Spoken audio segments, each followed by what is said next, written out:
comentário sobre o capítulo 11 do livro O Capital para Educadores. Mais-valia absoluta, mais-valia relativa e mais-valia extraordinária.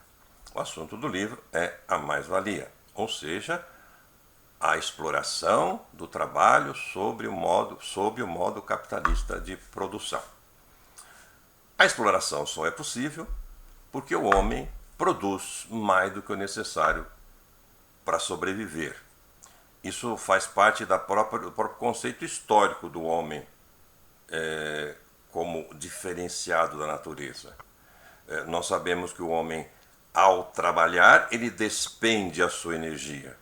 Mas ele só despende a sua energia porque ele tem a expectativa, porque ele pretende, porque ele consegue produzir essa energia e um excedente de energia.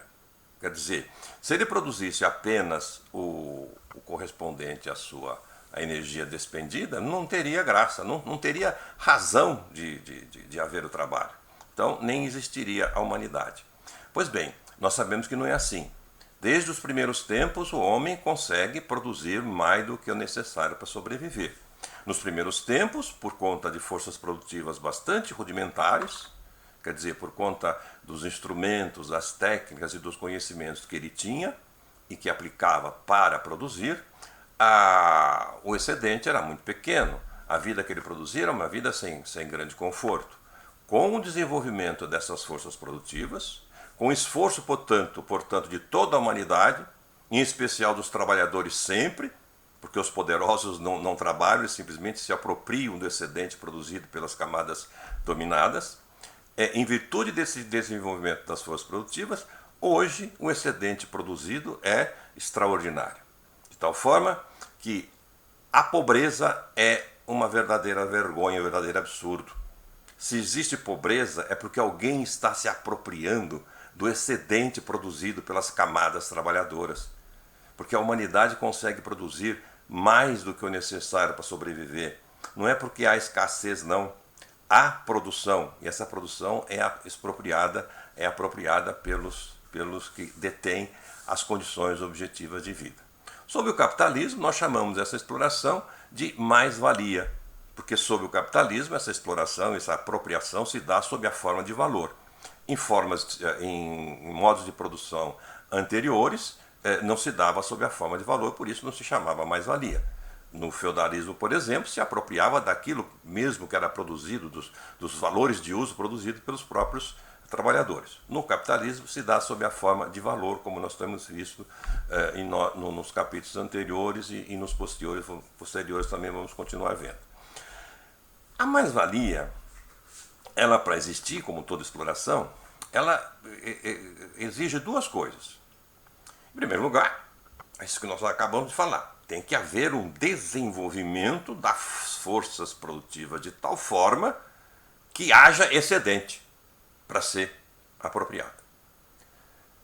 Sob o capitalismo, além disso, é preciso que o trabalhador permaneça trabalhando para além do tempo em que ele produziu o valor da sua força de trabalho.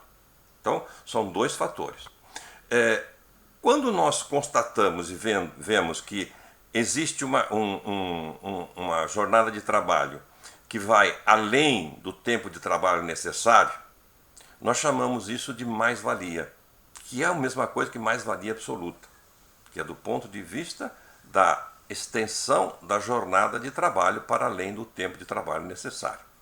Quando nós fazemos o foco sobre o desenvolvimento que se dá das forças produtivas, porque o próprio desenvolvimento, quando você fala em mais-valia absoluta, você já está supondo que existe a mais-valia relativa, porque você já está supondo que houve o desenvolvimento das forças produtivas até aquele momento. Mas nos primeiros tempos do capitalismo, o capital podia sempre aumentar a jornada de trabalho, mas chega um momento que não dá para aumentar mais, tá? Por conta de condições físicas, o trabalhador não aguenta. Então aí você lança o foco sobre o desenvolvimento das forças produtivas, de tal forma que esse desenvolvimento faça com que não se aumente a jornada, mas se diminui o tempo de trabalho necessário. De que forma?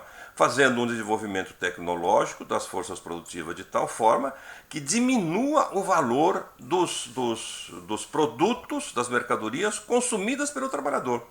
De tal forma que ele, consumindo menos valor, a sua força de trabalho cai de valor.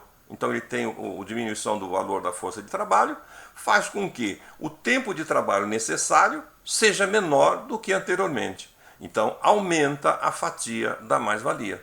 Não porque aumentou a jornada, mas porque encolheu o tempo de trabalho socialmente, o tempo de trabalho necessário para produzir a força de trabalho.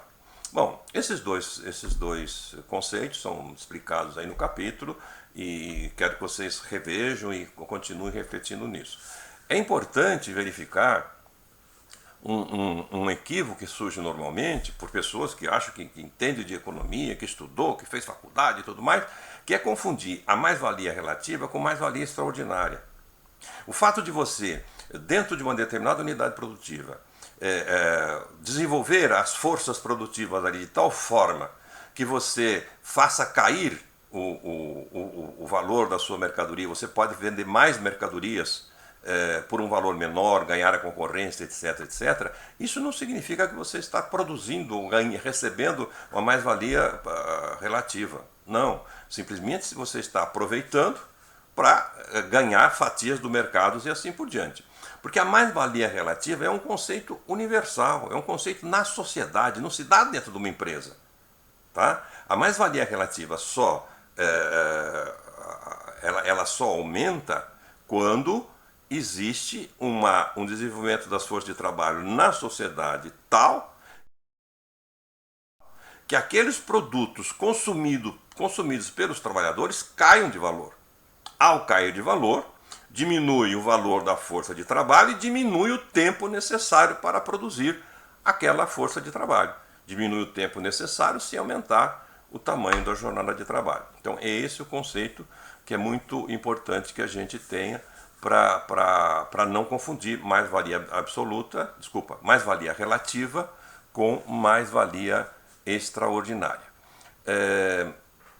Então, os conceitos, esse capítulo é importante porque ele, ao falar sobre as três formas de mais-valia, na verdade, ele proporciona oportunidade para você trabalhar os conceitos e verificar melhor como se dá a exploração do trabalho sob o sistema capitalista de produção.